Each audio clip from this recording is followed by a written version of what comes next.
Hello, and welcome to another episode of the Future of CRE Sustainability. I'm your host, Sean Swentek. Today, I am joined by Tara Brown-Selders, MBA. She's the VP of Business Development at Kensington Vanguard National Land Services. Tara, thank you so much for joining me today.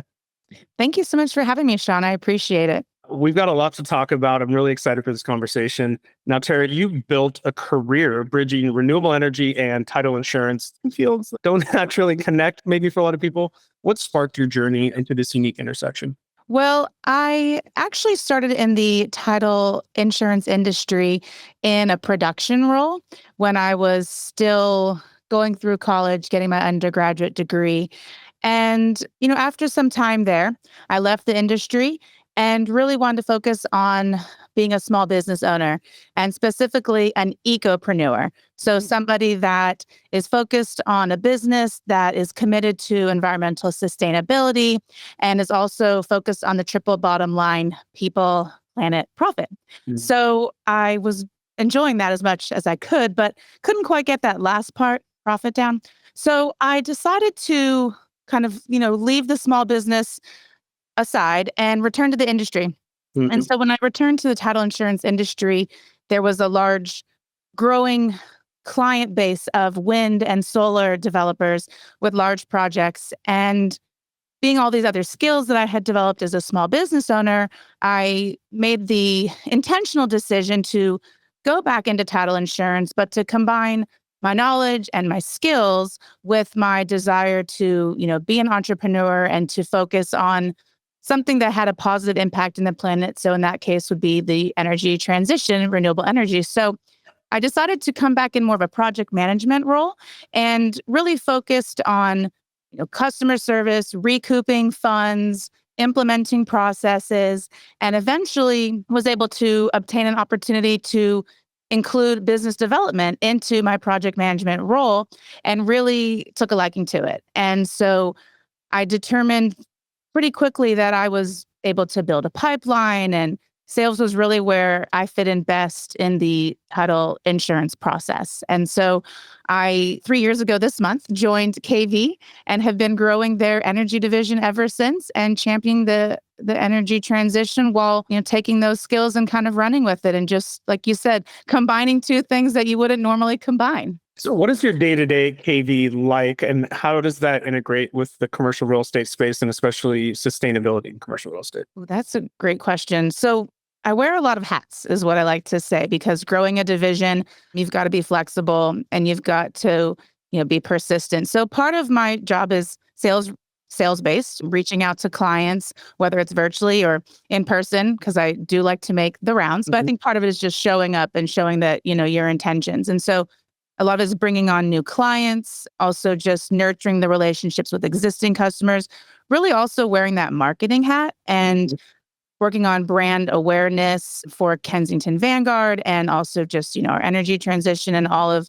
the things that I'm really passionate about. And so I think from that perspective, it's quite interesting. I also can put on my production hat if I need to get in to the title. If there's something going on in a transaction that needs attention, I can typically jump in and see, okay, where do we need help or who do I need to enlist to solve this problem? And so it's really more of trying to make the title insurance process a more smoother, positive experience.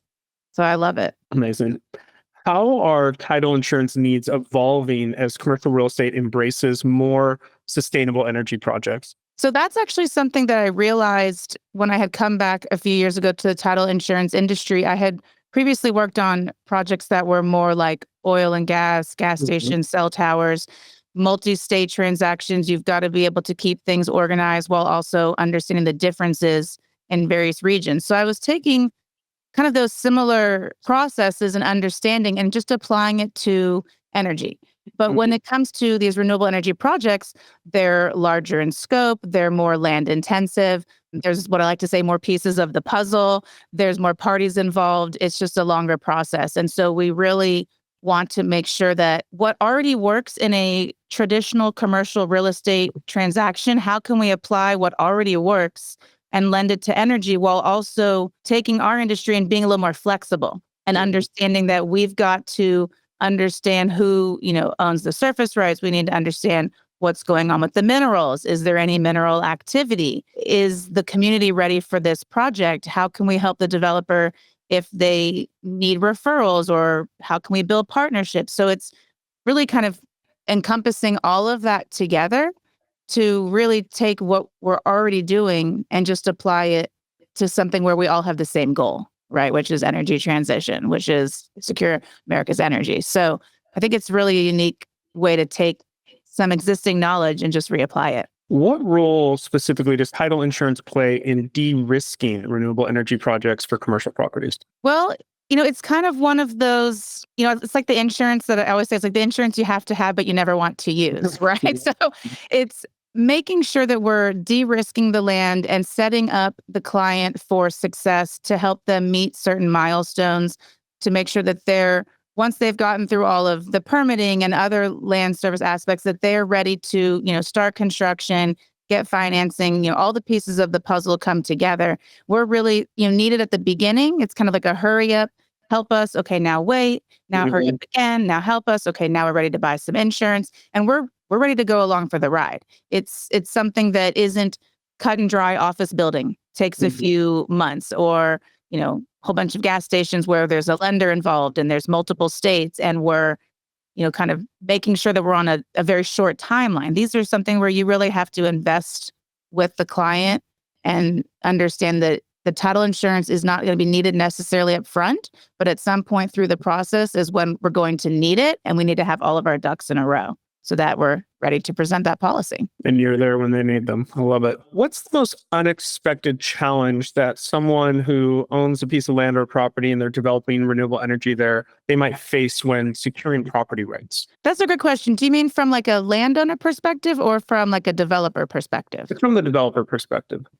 So I think a lot of it is really targeting the right pieces of land from the very beginning, right? So before they're reaching out to us, they're utilizing software or land agents that are actually boots on the ground, making sure that these parcels that they've initially targeted are in fact viable pieces. And once they've started the negotiation with the landowners, at that point they'll bring in the title company, and there is some discussion about that, because there is an initial cost to the title process, the title search, right? The policy is where you pay for the policy at the end, but at the beginning, there's typically an upfront cost on the title search, right? So you really want to make sure that you're not spending too much time, too many resources, if that piece of land isn't actually going to make it, and that landowner might not be as cooperative, or maybe there's another restriction or existing oil production. I mean, it could be anything, right? Yeah. So it's really, the developers need to understand when to reach out to title companies. Do they need full title searches? Do they need to just reach out and find out who owns the land the last 30 years? Have they paid their taxes? Are there any liens? We just need the basics, right? We've already identified this land. It's a viable piece of land. It meets XYZ criteria, but is it something that the title insurance company will be able to insure our interest? And so for developers, they're typically looking for insurers to insure their lease interest. Sometimes they'll buy the land, but a lot of times they're just leasing a portion. And so it's really important to get us involved as soon as possible. Once you get far enough in the process that you don't want to go too far, because then you got the lawyers saying, hey, wait, back up. Think something here. You mentioned research, because I think when people hear title insurance, they really focus on that part of the business, but there's really two key parts of title insurance, right? There's the actual insurance product, and then I think there's a lot of research that your team does. Can you talk a little bit about that piece of the puzzle? Yes. So a lot of times we need to be mindful not just of who actually owns the land, but also who might own the mineral interests below the land. So when traditionally, like commercial real estate, a lot of times that's more urban development. There's less of the permitting that goes into more rural spaces. It might be a little bit more cut and dry. There might not be a question of, are there potentially mineral interests below the ground that we need to be aware of? So it's interesting because it's the same. It's still commercial real estate, but it's just kind of opening it up to different types of property, different types of developments, and then opening up to different rights. So you've got mineral rights, which is subsurface rights, and then you've got surface rights, which is typically the ground up. Yep. So that's something that we really have to be very mindful of from the very beginning.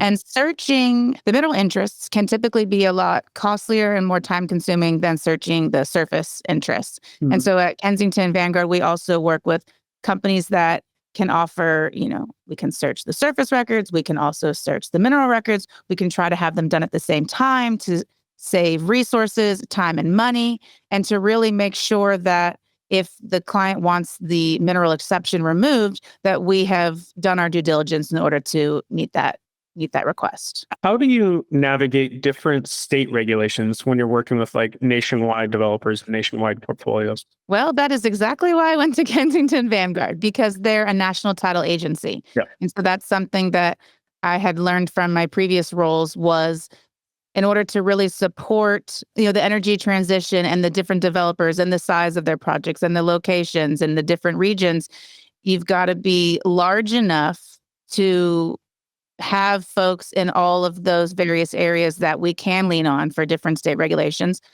But we're also small enough that we can still kind of provide that white glove approach, right? So I work with different closers within Kensington Vanguard that are specialized in certain states. And so I like to say, like, I've got my Texas guy, and I've got my Virginia gal, and my New York guy, and my Illinois gal. So it's really leaning on the resources of Kensington Vanguard and our closers that have been focused on traditional commercial real estate transactions for years or decades in some cases. And some of those attorneys are actually licensed in multiple states. And so I really lean on them and their expertise when it comes to something that's state specific. But I also understand that Texas is different than non-Texas. And so you have to be able to put those different hats on when you're really trying to help guide a developer through all these various regulations, because it can get quite extensive and it could potentially derail a project. And that's what we're trying to avoid, right? So if I can bring the right person in from the very beginning and have that clear, communication, then we're going to help kind of overcome those challenges. Or they might be positive challenges. Oh, we need to meet this goal that this state has, this mandate. We might see more requests from developers to work in certain areas. Regional expertise with a national presence. I love that. That's something we stand behind on Omnidian as well. So for a commercial real estate owner, and you mentioned this earlier, there's urban commercial real estate, obviously, and there's landowners doing, obviously oil and gas, but also these large renewable developments now. How can a commercial real estate owner operator leverage a renewable energy investment to enhance their property's value? Well, that's a great question. And if it's, something where they already have an existing infrastructure, maybe they could put like a carport. Maybe it's possible to add a battery storage system. Maybe there's a way to do like a community solar program with different clients that are trying to share resources and have a better, more energy efficient, process. But in general, it really depends. If you're a landowner and you've got a whole bunch of rural land and you're not growing a product the way that you used to, or, a crop, you really want to potentially look at it and maybe have someone come to your land and say, hey, can we utilize these 100 acres better? What are our options, right? So it's really, if the land is undeveloped, what kind of freedom do you have to utilize your land in different way and potentially section off different portions for different developments? But maybe it's something where you implement, some ESG initiatives. Maybe you make sure that you're getting the best energy rate. Make sure that if you have an option for solar, that you're installing it. So I think it really is a little bit of an out of the box thinking, but it's also just the resources are out there. It's just tapping into them. Yep. Now, when commercial property owners do consider solar installation, what crucial element might they sometimes overlook? Well, I think part of it is you have to find a good partner, right? You don't want to just work with anybody that just comes knocking on the door and says, hey, let's install solar on your rooftop, right? Yeah. I think part of it is, and that's something that we also lean into just in general. I love providing introductions or referrals or just, helping solve a problem, or, oh, I know a guy that might, be good for that. So I think part of it is really just kind of doing your due diligence on who you're choosing to work with and really taking some time to understand what the options are. But I think when it comes from like a title perspective, even though they might not need a title insurance policy or a new policy, they're still going to need to make sure that let's say they're leasing a building, that the management company they're leasing it from They might still need to get like a 30-year title report. They need to make sure that, all the bills have been paid and that company does in fact own the land so that they can, get that solar installment developed. But, it's interesting because some projects require title insurance and some projects require title work, but not title insurance. And so we offer that as well. And I think, is there that on a state-by-state basis? It can be on a state-by-state basis. It also just varies. If there's something where there might be like a lender involved, they might be requiring it, or a financer. I've worked on some large projects. I worked on a solar installation at the Javits Center in New York, and that was really, really cool. It was a couple $1 million project, but there was a lender involved, and they didn't need title insurance, but they needed a full title search. And so, we charge a very small processing fee so that, obviously there's a fee for our service. But not every project that we work on ends up actually resulting in a title insurance policy where they purchase it. And so it's a very unique relationship, but one where we still value that client and we would definitely want to service them. Are there any surprising trends you're seeing in how commercial properties are being repurposed around energy production? Well, I think there's just a basic mentality that folks are open to various forms of energy developments, different sizes. Maybe there might be like a microgrid option, right? Where folks are really like, we're going to take this section and we're going to have it be completely sustainable on its own, doesn't need to connect. That was something that I can see as a trend. I think part of it is really to just listen to the folks that are actually on the ground, listening to the communities and hearing from them what are they looking for, but also what's a viable business model. Those are the trends that they're going to keep leaning into. So like battery storage, right? Battery storage for small commercial developments, battery storage for large. I mean, I think that's really where the trends are going to go. But at the end of the day, folks want to save money and save time. And if they can have a more efficient energy source, that's what they're going to do to accomplish that goal. I feel like battery storage is having its moment, especially where you live in Texas. So every story I read is about this evolution there, which is great. You mentioned environmental social governance earlier. How are ESG goals changing the way investors approach due diligence in commercial real estate deals? I think a lot of it is you listening to various stakeholders and seeing what it is that they're really vested in, what they're really concerned about, going back to the board and to the company and saying, what is it? What are our goals? What are the various stakeholder goals? How can we align all of those together and be as profitable as we can? So I think there's a real potential to implement certain initiatives, whether it's energy efficiency or, maybe implementing some higher standards as far as like domestic content or utilizing a workforce in a community where you're going to be having a development. Maybe there's a way to work with a community college and create a program and invest in a local workforce and kind of keep it more circular and keep the community involved, right? That's going to help various stakeholders. But there is, ESG can have kind of this like, people aren't quite sure what to think of it, right? But at the end of the day, I think a lot of it has to do with when you understand what the goals of ESG are. It's just to make your corporation more efficient, more profitable, right? And more responsible. So how can you go wrong with that? Yeah, that people, planet, profit piece that you mentioned earlier. Right. Before we had this interview, I was doing some research on you. I can see you're involved in a lot of like eco-friendly groups and like women leadership groups. The woman aspect, especially as someone who's the proud husband of like a badass woman who's out crushing it on the work she does. How are you seeing like women changing the landscape in both renewable energy and title insurance, where I'm sure they're both historically male dominated? Yes. So that is something that actually energizes me every day. There does seem to be, it's two different worlds coming together. It's women supporting women in the commercial real estate space, which hasn't necessarily always happened and wasn't something that happened. I kind of had an opposite experience. And so my goal is to change the story for myself and for others. But in commercial real estate, women traditionally were in just production roles, not necessarily executive roles. Right now, they're the ones that are leading the discussions, or we've got women in policy that are really out there kind of advocating and fighting for, common sense energy reform and tax credits and things like that. And so you're taking women from a renewable energy perspective that are already supporting each other, women that are from a commercial real estate perspective supporting each other. And we kind of are all coming together in a way that's really uplifting and empowering. And it's something where we've made so much progress. We're better advocates for ourselves, but when we can share experiences and learn from each other, it helps inspire us. And so women supporting women is something that I really adhere to. And that's part of my role in Women in Title, which is a support and advocacy organization for women across the commercial real estate industry across the country. And we've got lots of chapters and a lot of excitement. And it's not your traditional sales networking organization. This is something where competitors, women, are coming together to share experiences, to support each other, to advocate for each other, especially when they're out at conferences. It's not just during your day-to-day. So that's really something that I had wanted for years. And now I'm actually a part of Women in Title and co-chairing the Houston chapter, which is really exciting. And we have a lot of, plans in the works, but also to be part of EcoWomen. And I joined the board a few years ago for EcoWomen. And we're a small national nonprofit. Our mission is to empower women to become leaders in the environmental community.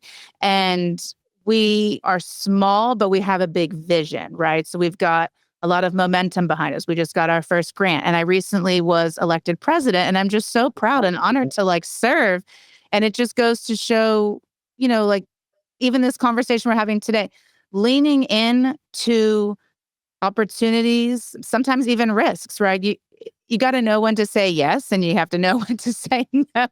Yeah. But I think you don't know where something is going to lead you if you don't take that opportunity and try. And so I really said, how am I going to rewrite this story for myself being mid-career? And so I'm like, this is what I'm going to do. I'm going to help women. And even there were some women earlier this year, that were going to be at a conference together, didn't know each other, going alone. And I connected them. Why not? Why not just let two women know, hey, you're going to be in the same room together. You might as well hang out, get to know each other. Maybe you can even work together. I love that. For any listeners interested, where can they go to learn more about EcoWomen and Women in Title? So Women in Title, we have a LinkedIn company page. I believe we should have a website at some point. They're kind of revamping it. But Women in Title, the LinkedIn organization page, also my LinkedIn profile, anybody can reach out to me and message me there.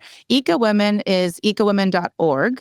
And we're going to be having a national membership soon. So we have our most active chapter, which is our DC chapter, our original chapter. And we also had some presence in Colorado and New York in the past. But I think the plan really is to identify women more regionally and start creating chapters that are Texas, West Coast, Southeast. And so we have a lot of exciting plans in the works for that. Love it. That's awesome. This show is called The Future of CRE Sustainability. If you look ahead 5 to 10 years, what's your one bold prediction about what the future might look like? And maybe it's something that would surprise our audience. Right.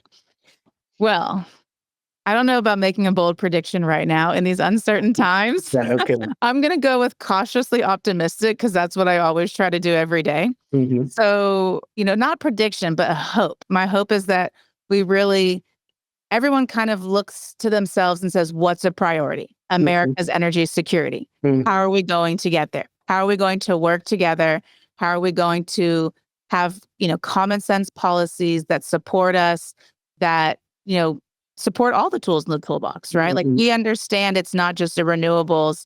It's also, we love our day-to-day modern conveniences. How can we all work together to have more of a, renewable energy transition while also maintaining America's energy security? So my hope is that we all come together. And that's like going to a conference recently that had up to 9,000 people. I was like, okay, the energy is still there. There's whatever it is that you're always fighting for, it's going to be an uphill battle. It's going to be hard if it's worth fighting for it. So we all need to come together and understand that we need to collectively have that cautious, optimistic attitude that we're going to get this done.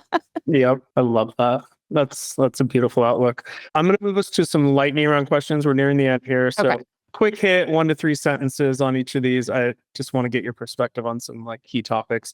Solar, wind, other. What is your bet for the dominant renewable energy source in the US by, say, 2030? Ooh, I'm going to go with battery storage. Oh. Because you can, it can stand on its own, or you can co-locate it next to solar, next to an existing development. I think the size, the flexibility, the fact that it takes up such a smaller space when it comes to land usage, it's not as It's not drilling into the land for solar, right? It's less land intensive.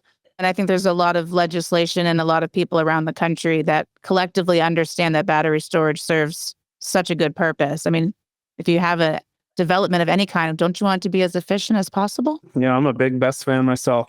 There's obviously a ton of AI and technology growth happening across all industries, especially commercial real estate. Property technology, prop tech is such a burgeoning segment. Is there any like prop tech or AI or technology like company or sort of idea that you've been really excited that you've seen lately that has maybe sort of like surprised you in its efficiencies or expectations? Well, I know that there is a lot of focus on AI when it comes to land, right? Like, how can we, being that, for example, searching land, in one county might be physically looking at books, whereas the next county over it might be all digital, right? So how do we utilize AI when it comes to such inconsistencies? But I know that there are some folks out there that are developing software that can, help with some of those land service issues, right? Like creating deeds or searching land, searching the records in a more efficient manner, or maybe filtering things out. I think in general, just the title insurance industry needs to get more comfortable with AI. So recently I asked my company if I could add the AI features to my Microsoft Teams meetings so that it, I'm not just taking notes myself, right? But I'm actually getting the notes afterwards. And of course, we had to go through security and make sure that everything is secure. And I'm all for that.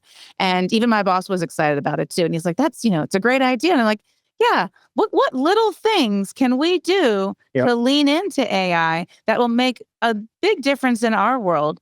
But we, in the title insurance industry, have these traditional challenges like searching books that you have to have a human do it. So there's some, which, I guess is good on the one hand. Security, right?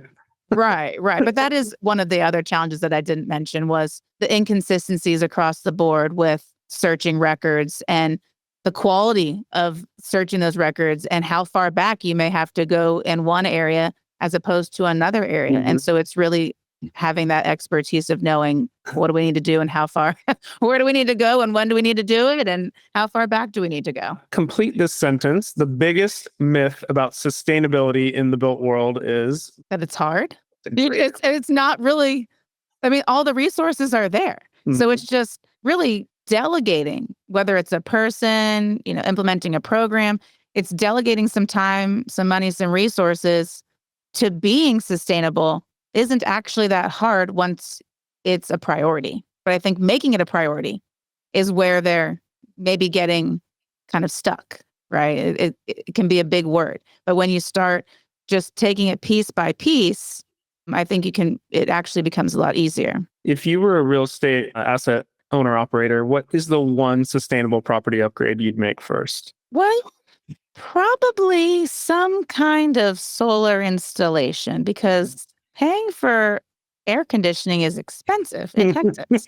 So I would probably want to reduce my energy costs first. Yeah. I love that answer. And the costs only seem to be going up. So probably a smart investment to make these days. Right. And we're already big on the turning the lights off and, unplugging appliances, unplugging a few things if you're going to be gone for a few days that don't need to be plugged in. There's things you can do or using those power strips. Those are like so, especially with like storms and stuff in Houston, it's really important to have that. But yeah, just in general, not cutting costs, but just reducing costs in a way that it's actually more efficient elsewhere. Makes a lot of sense to me. This was amazing, Tara. Thank you so much. If people want to learn more about you, I know you mentioned your LinkedIn page, but about Kensington Vanguard, National Land Services, and your work, where should they go? Yes, we've got our kvnational.com website, which is just our national website, but we also have our Lone Star division in Texas. And there's an energy page on our Lone Star website. Specifically talks about myself, has my contact information, what the KV Energy division, what our goals are, and kind of provides a little bit more information just about the company in general. But I will definitely be around in the fall at various conferences. And part of being in Houston is leaning into those local and state organizations, the networking events, the luncheons. So I'm happy to always just chat with anybody if they see me at any of those events as well. Very cool. Will you be at that little solar event in Las Vegas later this year? Little one. I hope I think that's what's so exciting is I even had my boss come a couple of years ago and I was like, he's in the commercial real estate world, the traditional. And I'm like, you got to get yourself immersed in this energy world and the excitement of adults, right? Like having these conversations. It's such a unique world. I love being in the renewable energy space. Same. Yeah. I hope I get to see you at RE Plus. So. Yes, I know we'll have to find each other. I know for sure we will. Tara, thank you again so much for being on the show. It's been an absolute pleasure getting to speak with you. To all my listeners, thank you for joining us on another episode of The Future of Sustainability in CRE. I'm your host, Sean. It's been a pleasure. I'll see you next time. Thank you so much.